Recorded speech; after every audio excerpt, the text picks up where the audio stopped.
வணக்கம் ஃப்ரெண்ட்ஸ், இன்றைக்கி நம்ம என்ன பார்க்க போகிறோன்னா விரால் மீன் குழம்பு எப்படி வைக்கலான்னு பார்க்கலாம். அதுக்கு ஃபஸ்ட்டு நம்ம விரால் மீனை கழுவிக்கலாம். ஃபஸ்ட்டு அதை தண்ணியில் முதல்ல கழுவிக்கலாம்.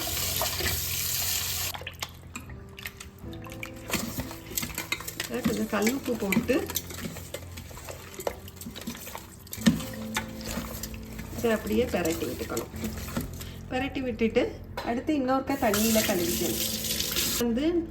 நம்ம மீனோட இந்த தோலை தொட்டு பார்த்தா இன்னும் நமக்கு அந்த ஸ்டிக்கினஸ் இருக்கும். அதனால நம்ம என்ன பண்ணணும்னா, வீட்டில் அம்மி இருந்துச்சுன்னா அம்மியை வச்சு தேய்க்கணும். இல்லாட்டி நம்ம இஞ்சி பூண்டு பேஸ்ட்டு அடிக்கிறோம்ல, அந்த கல் இருந்தாலும் அதுலேயும் தேய்ச்சிக்கலாம். இப்போ எப்படி தேய்க்கலான்னு பார்க்கலாம். என்கிட்ட அம்மி இருக்கிறதுனால நான் அம்மியில் தேய்ச்சிக்கிறேன். இப்படி தேய்ச்சிங்கன்னா நமக்கு அந்த ஸ்டிக்கினஸ் கம்ப்ளீட்டாக போயிடும். இப்படி ஒவ்வொரு பீஸாக நம்ம எடுத்து தேய்ச்சிக்கலாம். இந்த கல்லில் இப்படி சைடில் இஞ்சி பூண்டு பேஸ்ட்டு கல்லுலையும் இப்படி சைடில் சொரன்னு இருக்கும். அதில் இப்படி தேய்ச்சோம்னா நமக்கு அந்த ஸ்டிக்கினஸ் போயிடும். இப்படியே எல்லா பீஸையும் தேய்ச்சிட்டு அடுத்து பார்க்கலாம். அந்த ஸ்டிக்கினஸ் போகிற லெவலுக்கு நான் நல்லா கழுவி வச்சுட்டேன். இப்போ நம்ம விரால் மீன் குழம்பு எப்படி பண்ணலான்னு பார்க்கலாம் வாங்க. விரால் மீன் குழம்பு எப்படி வைக்கலான்னு பார்க்கலாம். 750 கிராம்ஸ் விரால் மீன் இருக்குது. அதை லேசாக மஞ்சத்தூள் போட்டு வச்சுருக்கேன். அதுக்கு நான் 750 கிராம்ஸ்க்கு அளவு சொல்கிறேன். அரை முடி தேங்காய், கொஞ்சம் கிரேவி வேணுன்றதுக்காக கொஞ்சம் நிறையா தேங்காய் எடுத்துக்கிட்டேன். 4 டீஸ்பூன் மிளகாவத்தல், 4 டீஸ்பூன் சில்லி பவுடர், ஒரு 50 கிராம்ஸ் ஆனியன், ஸ்மால் ஆனியன் தான் எடுக்கணும், ஒரு 3 டீஸ்பூன் சீரகம், ஒரு 2 டீஸ்பூன் மிளகு, ஒரு நெல்லிக்காய் சைஸ் புளி, 2 பெரிய தக்காளி. இதை நம்ம எப்படி பண்ணலான்னு பார்க்கலாம். ஃபஸ்ட்டு நம்ம மிக்சியில் போட்டு அரைச்சிக்கலாம்.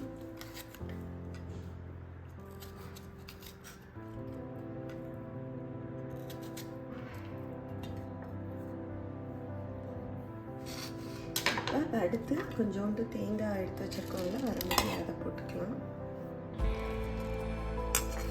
ஃபஸ்ட்டு நம்ம வெங்காயத்தை போட்டு அடிக்கக்கூடாது. ஃபஸ்ட்டு தேங்காய், சீரகம், மிளகு, தக்காளியை போட்டு அடிச்சுட்டு அதுக்கப்புறம் முக்கால்வாசி அரைஞ்சோடனே அடுத்து லாஸ்ட்டு வெங்காயத்தை போட்டு அடிக்கணும். இந்த ஸ்டேஜில் அடித்தோடனே நம்ம வெங்காயத்தில் அந்த வெங்காயத்தை ஊற்றிக்கலாம்.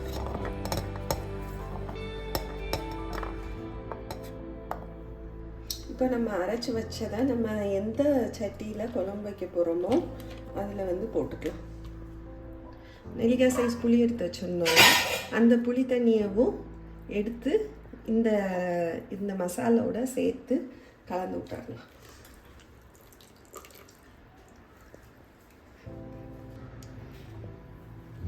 ரெண்டாவது ஒருக்க தண்ணி ஊற்றி புளி தண்ணியை நமக்கு எவ்வளோ தண்ணி வேணுமோ அவ்வளோ தண்ணி நம்ம ஊற்றிக்கலாம். கிரேவிக்கு நமக்கு எவ்வளோ வேணுமோ நம்ம எந்த சட்டியில் குழம்பு வைக்க போகிறோமோ அதில் மிக்ஸ் பண்ணிக்கலாம். இந்த அளவு இதுக்கு நம்ம கிரேவி பதத்துக்கு நம்ம தண்ணி ஊற்றிக்கணும். ஊற்றிட்டு அதில் சில்லி பவுடரை கலந்துடணும். கலந்துட்டு கையை வச்சு நல்லா கலந்து விடணும். கையை வச்சு இதெல்லாம் ஏற்றிட்டு இந்த டயத்தில் தான் நம்ம நல்லெண்ணெய் ஊற்றணும். மீன் குழம்புக்கு நல்லெண்ணெய் மட்டும்தான் ஊற்றணும், வேறு எந்த எண்ணெயும் யூஸ் பண்ணக்கூடாது. நல்லெண்ணெய் ஒரு 3 கரண்டி ஊற்றிக்கலாம். இந்த மாதிரி கொதிச்சுட்ருக்கோம். பச்சை வாசனை போனதுக்கப்புறம் நம்ம மீன் எடுத்து போட்டுருக்கலாம். உப்பு நம்ம ஆல்ரெடி கல் உப்பு போட்டு கழுவுனதுனால உப்பு கடைசி பார்த்துட்டு போட்டுக்கலாம். இப்போ இந்த மீனை ஒன்றா போட்டுக்கலாம்.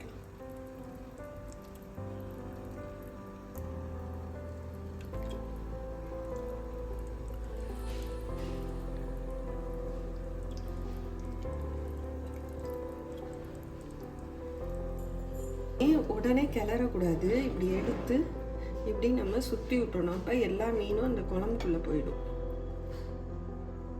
நம்ம உடனே கிண்டி விட்டோம்னா உடஞ்சிடும் மீன். அதனால இப்படி சுற்றி விட்டுட்டு மீன் ஒரு 10 மினிட்ஸ் தான் வெந்துடும். அதுக்கப்புறம் பார்க்கலாம்.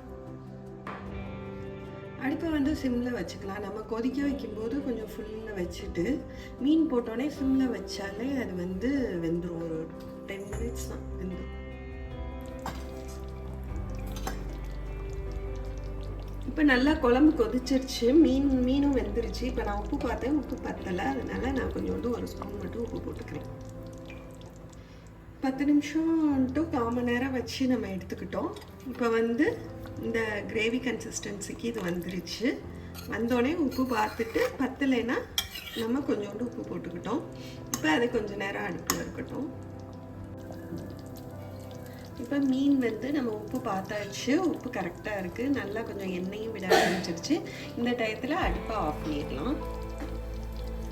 இந்த மீன் குழம்பு வந்து நம்ம இட்லிக்கு, தோசைக்கு, அப்புறம் ரைஸ்க்குனாலும் நல்லாயிருக்கும். நீங்கள் ட்ரை பண்ணிவிட்டு எப்படி இருக்குன்னு சொல்லுங்கள். தேங்க்யூ.